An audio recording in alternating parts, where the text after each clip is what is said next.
Donc nous allons commencer la vidéo numéro 3 sur le chapitre 4.2 présentant la circulation du sang dans les vaisseaux. Dans cette vidéo, nous allons donc déjà aborder la partie 4 du cours sur l'histologie des différents vaisseaux sanguins et le lien avec leurs fonctions. Donc ici, vous avez en fait trois types de vaisseaux représentés ici en coupe avec des couleurs différentes. On a ici donc ce petit cadre qui correspond à ce grossissement, ce cadre ici correspond à ce grossissement, et ce petit cadre-là correspond au grossissement, donc qui est juste en bas. Alors on vous montre juste une flèche ici, le flux sanguin, on va donc rajouter les noms des différents vaisseaux et le nom des différentes tuniques. Donc ici, on a tout d'abord la tunique la plus interne qui est représentée ici en rose, donc on la retrouve ici dans ce vaisseau ici, et c'est la seule finalement tunique présente dans ce type de vaisseau, c'est ce qu'on appelle l'intima.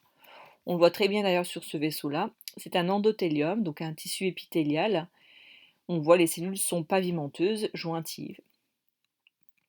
Deuxième couche justement, donc l'intima est orientée vers l'intérieur de chacun des vaisseaux.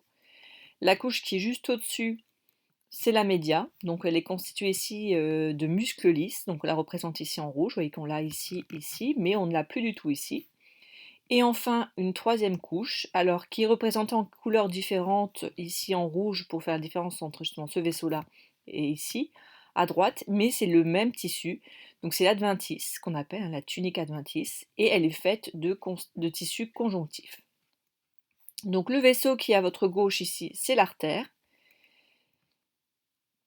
et on a ici la veine. Alors, finalement, en coupe, il est très difficile de distinguer une artère et une veine, ici sur un schéma.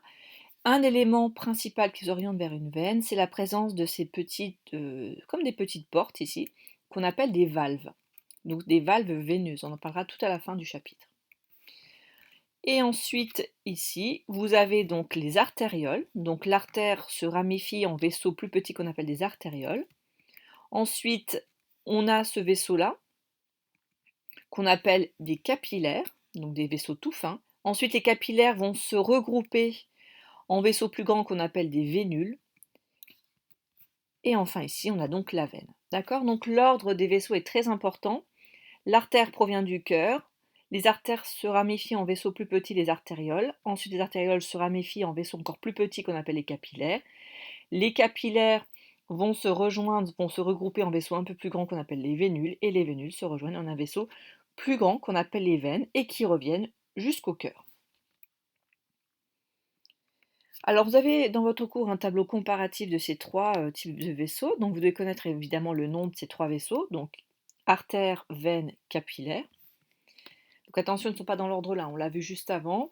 C'est donc artère, artériole, capillaire, vénule, veine, et enfin, donc ici les capillaires au milieu, vénule et veine.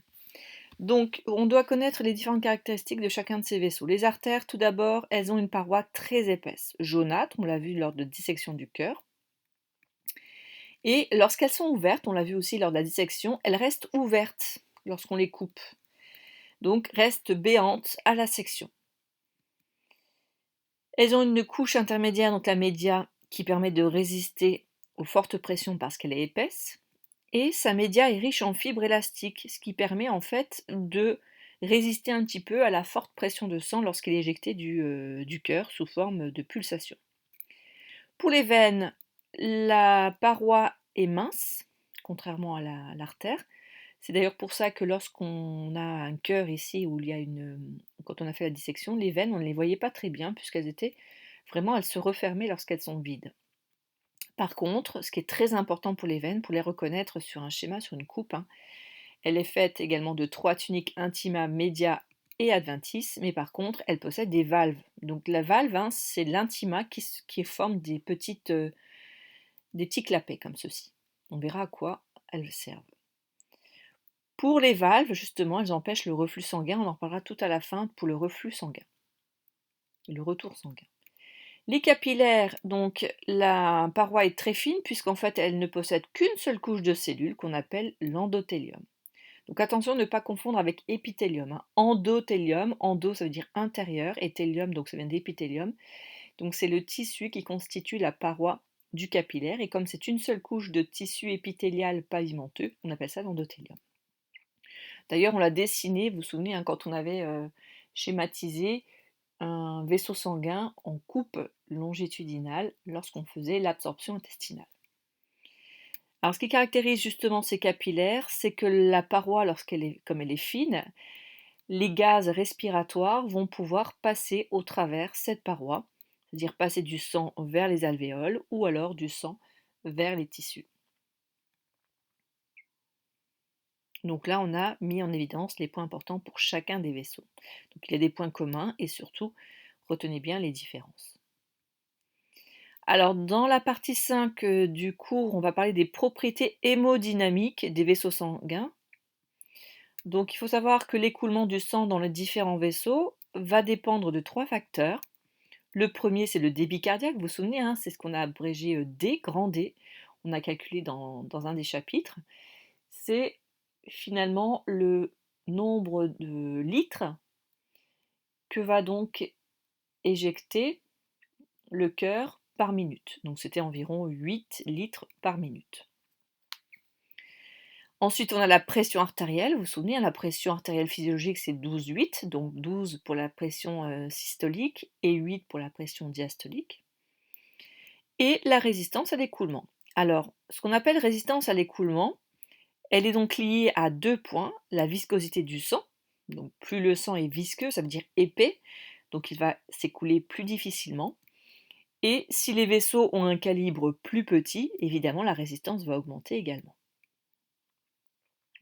Donc retenez bien, la vitesse d'écoulement du sang dépend du débit cardiaque, de la quantité de sang éjectée en 1 minute par le cœur, la pression artérielle, donc la pression exercée sur la paroi des vaisseaux, et la résistance à l'écoulement qui dépend de la viscosité du sang et des calibres des vaisseaux.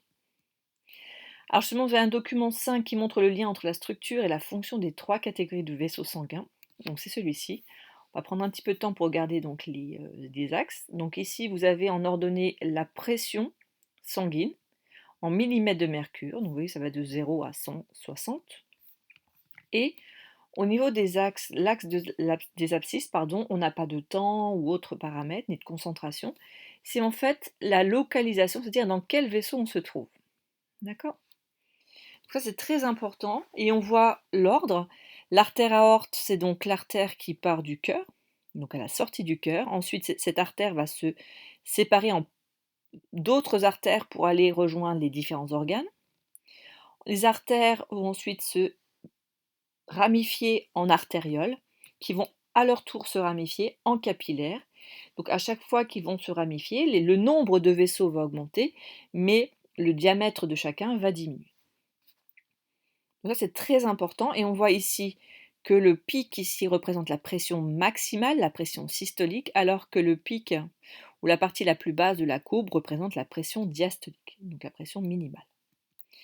Donc on distingue 2 parties. Vous voyez qu'au début du graphique, on a des variations, on appelle ça une pression différentielle. Vous voyez que la pression du sang dans l'aorte, artère, on voit bien que la pression varie beaucoup entre une pression maximale et minimale. Et ensuite, on a des vaisseaux dans lesquels, en fait, la pression ne varie plus. Il n'y a plus vraiment de différence entre une pression maximale et minimale. Finalement, elle a une seule valeur. Donc, dans les artères et artérioles, ce que vous pouvez faire, hein, c'est peut-être mettre un trait sur votre document 5 ici. C'est que à gauche de ce trait aorte, artère et artériole, on voit bien qu'il y a une variation très importante de pression sanguine. Et on voit bien qu'on est entre 100 et 140. On diminue un petit peu, mais en tout cas, on est dans une circulation à haute pression, puisqu'en fait, le sang vient juste de sortir du cœur. Et comme on a dit que le cœur est metté sous pression, c'est une pompe, donc il est normal que lorsque ce sang sort tout juste du cœur, la pression est très forte. Et il y a une forte résistance à l'écoulement. Par contre, de l'autre partie, donc la partie qui va des capillaires jusqu'aux veines, d'accord ? Donc ça, vous pouvez... D'ailleurs, ce trait-là, pardon, je me suis trompée. Hein. Tout à l'heure, le trait allait jusqu'ici. Hein. Donc artère, artériole. Les capillaires et les veines, on voit bien que la pression ne varie plus. Donc la circulation est cette fois-ci à basse pression et elle a faible résistance à l'écoulement. Vous voyez comme il y a moins de sang qui arrive, qui circule dans le vaisseau, donc il y a moins de résistance, et vous voyez, c'est pour ça qu'il y a un trait continu et qui diminue. Vous voyez qu'au niveau des capillaires, la pression est quasiment, pas nulle, mais en tout cas très très faible, ce qui fait que le sang circule très doucement au niveau des capillaires. Donc quand on sort du cœur, le sang va vraiment circuler très vite, de façon pulsatile, avec une forte pression, et plus on s'éloigne du cœur, plus le sang va circuler de façon continue, avec une vitesse relativement lente. Donc, dans le cours, j'ai donc deux paragraphes. Le premier sur la circulation artérielle. Donc, il y a beaucoup de choses ici à mettre en évidence. Donc, la circulation artérielle, donc, je répète, c'est entre l'aorte, l'artère et l'artériole. Donc, le sang sort du ventricule gauche par l'artère aorte, la pression artérielle augmente.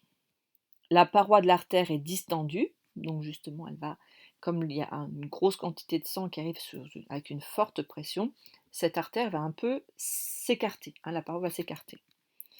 Donc la pression artérielle, que j'abrège ici PA, varie entre une valeur maximale systolique, donc la pression due à la systole, donc la contraction du cœur, et une valeur minimale lorsque le cœur est au repos. Donc finalement, le sang qui va sortir va avoir les mêmes variations de pression que lorsqu'il est dans le cœur. Donc quand le cœur se contracte et éjecte le sang, la pression est très forte, pression systolique. Lorsque le sang coule, sort du cœur mais avec une pression relativement faible, ce qu'on appelle la pression donc diastolique, valeur minimale. Au niveau de cette circulation au niveau artériel, la différence entre ces deux valeurs de pression, maximale et minimale, est très importante. Vous vous souvenez, le document précédent, on a un grand pic, donc une grosse pression différentielle. Et à mesure qu'on va s'éloigner du cœur, je vous l'ai dit, les artères élastiques vont transformer un flux sanguin qui est sous forme de pulsion, pulsatile, en flux sanguin continu. Les artères deviennent donc des artères musculaires qui se ramifient en artérioles. La pression artérielle diminue, puisque plus on s'éloigne du cœur, plus la pression diminue. Et donc l'écart entre la pression maximale et minimale va diminuer aussi. Et justement, cette différence de pression va s'annuler, et au lieu d'avoir justement des variations de pression avec des courbes qui montent et qui descendent, on a un trait qui est continu. Plus le nombre de vaisseaux sanguins augmente, plus leur diamètre diminue. Donc il est très important que pour une artère, on va former deux artérioles par exemple. Ces deux artérioles, quand on les additionne au niveau de diamètre, on a le même diamètre que l'artère. Mais comme on en a deux, donc elles sont deux fois plus petites. Elles ont un diamètre deux fois plus petit. Les artérioles ensuite vont se ramifier en capillaires. Par exemple, une artériole va se diviser en 20 capillaires. Donc la somme des 20 capillaires va donner l'artériole, mais chacun des capillaires va avoir un diamètre 1/20, donc équivalent à celui de l'artériole. Donc plus on avance, plus on s'éloigne justement de l'artère, plus les vaisseaux sont petits et plus ils sont nombreux. Cela entraîne une plus grande résistance à l'écoulement du sang, puisque évidemment le sang arrive dans un tuyau qui est plus petit, donc forcément le même volume de sang arrive dans un volume plus petit, un diamètre plus petit, donc il y aura une forte résistance à l'écoulement. Et comme finalement le capillaire fait 8 micromètres de diamètre, si on regarde le tableau, on avait mis justement le diamètre, le capillaire fait 8 micromètres de diamètre et le globule rouge fait 7,5 micromètres de diamètre. Donc vous voyez que finalement dans un capillaire, les globules rouges vont passer les uns derrière les autres, donc ils ne pourront pas aller très vite, d'accord ? Vraiment le diamètre permet le passage de 1, ou alors ça dépend dans quel sens ils sont, mais en tout cas très peu de globules rouges à la fois. Donc ils vont être nettement ralentis. Et comme ils vont être ralentis, la pression artérielle va diminuer. Donc là, on a vu sur le graphique précédent que la pression est quasiment nulle au niveau des capillaires. Au niveau de la circulation dans les capillaires, justement, on est à ce niveau-là. Vous voyez qu'il n'y a plus du tout de pression différentielle. D'accord ? Ici. Donc le flux de sang est constant. Et on passe à des valeurs quand même de 50 jusqu'à 20, voire plus.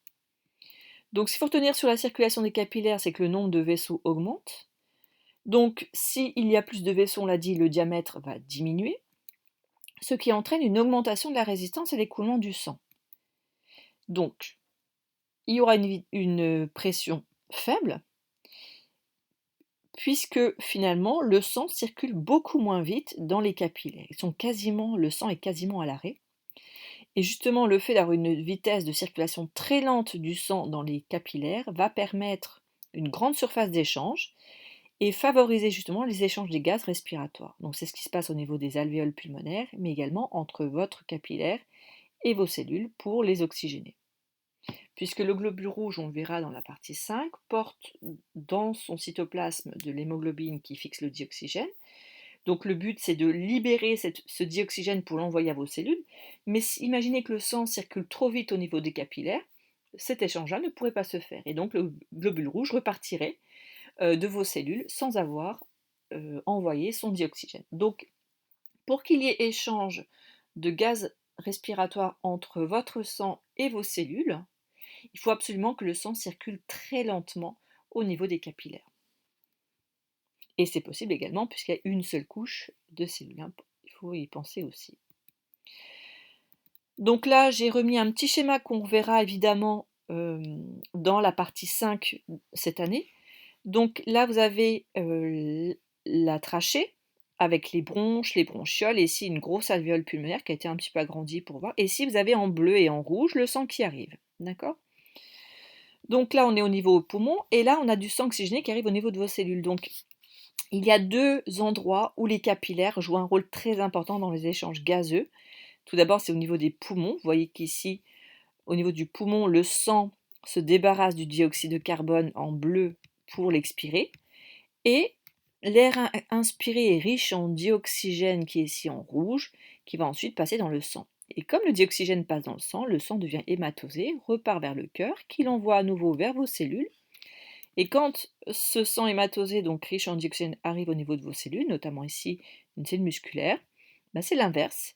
Le dioxygène en rouge ici passe de votre sang aux cellules musculaires, et le dioxyde de carbone qui a été produit par les cellules, les muscles, lorsqu'ils ont fonctionné, repasse dans le sang.